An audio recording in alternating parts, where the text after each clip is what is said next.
Hey, you guys. Okay, I'm going to need you guys to do me a huge favor. When our episode titled Girl Code drops on Monday on the Audaci-Tea podcast, I need you guys to go there. I need you guys to share it. Leave your comments if you have any. Like, download, whatever you got to do. Because we are talking about girl code, okay? We need to get on code. There is not enough of women on girl code, okay?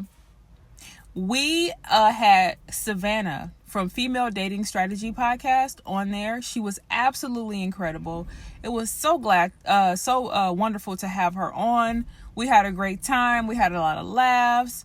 And one of the things that we discussed was how no matter what men believe, no matter their religious affiliations, no matter their political views or who they vote for, men always stick together to oppress women, to play women, whatever. They stick together no matter what. They don't say, oh, I ain't effing with him because he voted for Trump. They don't do that. We do that, which we understand why we're doing that. But we got to get on code. We all know and understand the idea of girl code, but there's not enough of us that's on girl code. This is a very important conversation that we're having. And we're just scratching the surface because we're going to talk about girl code throughout our entire podcast. This conversation is going to come up a lot because it is so important that women come together. We're not saying we got to be besties. We're not saying that we have to do kumbaya and hold hands all day. We're not going to like each other's personalities or each other's religious affiliations or whatever. But we got to learn how to let that go. Okay? We have to learn how to get over it, how to compartmentalize, and how to join in together and be on code. We're trying to catch the boat to freedom. Okay? Or the freedom train. Let's say we're getting on the train to go to freedom. If you're coming as a woman trying to get on this train to freedom, I'm not going to care. I'm not going to care who you voted for. I'm not going to care, what religious affiliations you have or the way you dress or if you're dating somebody or if you're not dating somebody, if you're 4B, if you're a SMEX worker. I don't care. I am not going to care about that. I'm going to care about, can we get on the train and get to freedom, and then we can sort everything out later, right? I probably don't want to be friends with you as a Trump supporter, maybe. But that's not going to make me turn my back on you when we're all trying to accomplish the same goal right now. Sort it out later. Get on the train, get to freedom, ask questions later. That is the mentality that women need to be on. Seriously. I know a lot of women have had bad experiences with other women, betrayal, backstabbing. She slept with my baby daddy, or she's this, or I don't like the way she dressed, or she's this. I get it. But right now, in this current administration and the things that they got coming down the pike for us, this is important. Okay? It was a very good episode. And I want you guys to tune in, and I want you guys to share, and I want you guys to like and comment. We're trying to build a community of ladies, and we're trying to learn how to put aside all the other nonsense that don't matter and focus on a common goal. It is going to take work. It is going to take time. It's not going to be a kumbaya moment overnight, but we have to start somewhere, ladies. Okay? So please, when it drops on Monday, I need you guys to, first of all, go look up Female Dating Strategy podcast. Okay? First things first. And on Monday, share. Very important. We got to get this out. We want women to come over to the pod. We want women to be able to talk, share your stories, give advice, whatever. Okay? That's it. I will catch you guys in the next video. I'm also going to include the little snippet, sneak peek that I posted on TikTok yesterday, right after this video. I want you guys to like, share, comment, and I'll catch you guys in the next one. Bye. Absolutely. I was laughing about the fact that like a couple months back, a bunch of men got on TikTok and were like, women, you're going to have to lower your standards. Like, we get it, but like, you're not going to find a good man out here. Y'all are going to have to settle. And then the women were like, okay, whatever, like didn't change a single thing. And then a couple months later, the men are like, oh, well, it's okay. We have AI girlfriends now. And it's like, well, who had to settle? Exactly. So y'all are literally settling for a silicone fake version of us.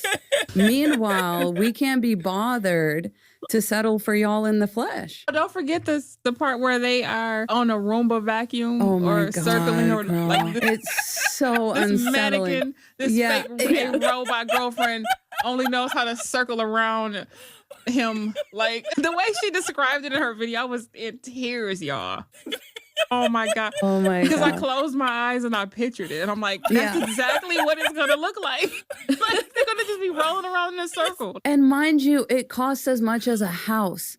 Yes, it costs as much as a house. It costs like exactly. They're gonna have to get on some kind of a payment plan. Complaining because, like, there's you're no complaining about taking women out to dinner, but the solution get a mortgage to get a fake girlfriend. Literally mortgage. Spend 170. What was it? 170K. Yes. Versus a $40 dinner at Applebee's. Really? Or 2 for $20 at Applebee's. Really? I'm just saying, and like this is why women don't want to settle, because it's like, look at y'all. Like I just can't. I can't. They're not sitting their best.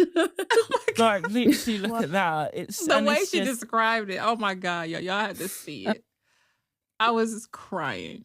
Oh my god. That's exactly what it would be. And then they'll start abusing the robots. Remember we were talking about how they they'll start abusing they already them. Are. Yeah. They're abusing the AI chats or whatever, and that's what because what they don't realize about this is that the AI chat people are gathering this data and reporting back on it, and what they found is that whenever they were asked or like the users were asked to interface with the AI and tell the AI, okay, pretend like you're my girlfriend and now we're dating and we've been dating for a while, and then the data has reported back they're abusive towards that female AI. They say these things that, they would probably never say to an actual human female, or maybe they would, I don't know. But it was just, and it was so sad. And I think it just opened up a lot of eyes for, what women go through. I'm Aria, the flagship female companion robot of Realbotics.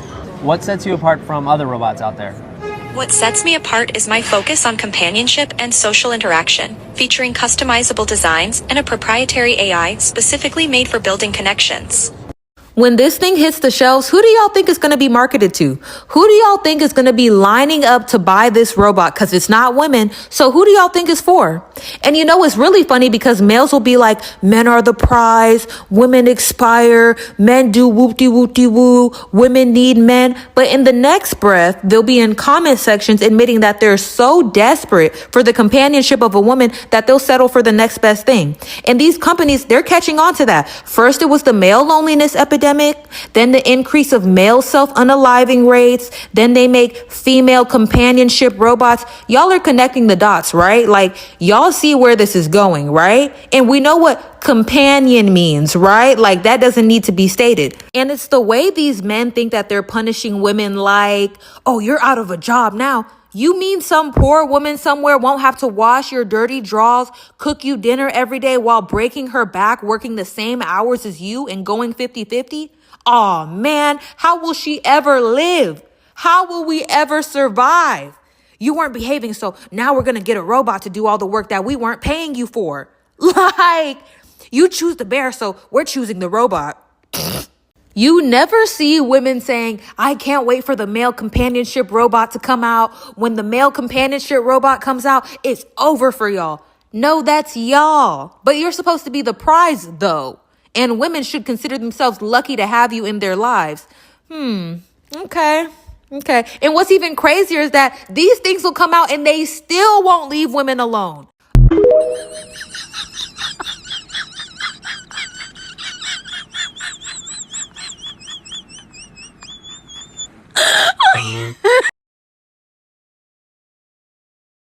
All together, girls. 1, 2, 3. Fuck these men on the internet. They don't know what they want, but they will see what they can get. Ooh,